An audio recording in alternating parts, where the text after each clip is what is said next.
Hey everybody, Peter Zeihan here, coming to you from Chihuahua City in central Chihuahua in Mexico.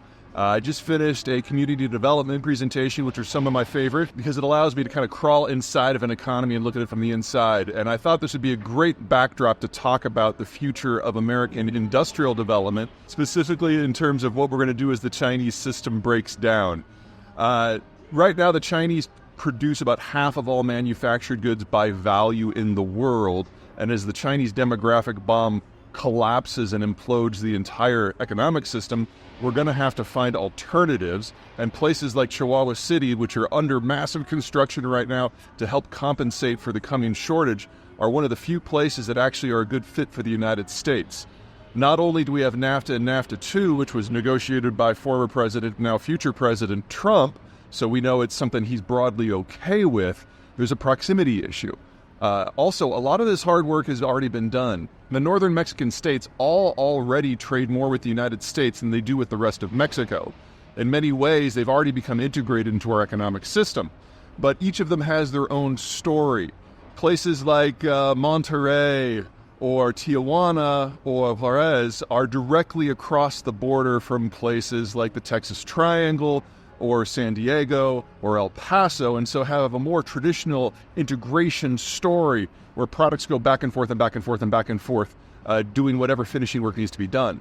Here in Chihuahua City, it's a little different. Chihuahua is a landlocked state, and the Chihuahua City is right in the middle of it, and it's a 4-hour drive just to get to the next city of size, and then like a 12-hour drive from there to get anywhere else. So this is not a city that can integrate in the traditional sense. They have to do most of the work themselves, which means they do go into different industries.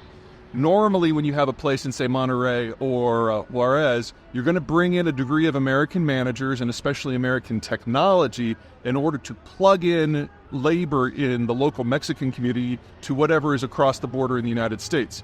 Here, that's not the case. Here they have to move up the value-added chain to do more value-added themselves and send more finished products and more finished components onto whoever the final finisher in the manufacturing chain or final consumer happens to be. So while they do things like automotive, which of course the Mexicans are great at, they also do a lot of aerospace, and I'd argue that the facilities here are in many ways more technologically advanced than what Airbus uses in most of Europe. They also design mid-tier semiconductors, meaning this is one of the few places in Mexico that actually has a knowledge economy. And when it comes to things like semiconductors, they don't have the population to have a fab plant for themselves, but they take the semi-finished semiconductors that come from a place like, say, Phoenix, and they do the testing and the packaging and incorporate them into intermediate products, which is a much higher value-add process than a mere fab facility. Put it all together, and Chihuahua City not only has the highest productivity output per hour of input of labor in Mexico, it's above that of about a third of the American states, and it's above that of every single Canadian province. So while we prepare for a post-China world, places like Chihuahua aren't only hitting the ground running, they already have a lot of the infrastructure in place. And the construction you're hearing is new industrial parks going up left and right.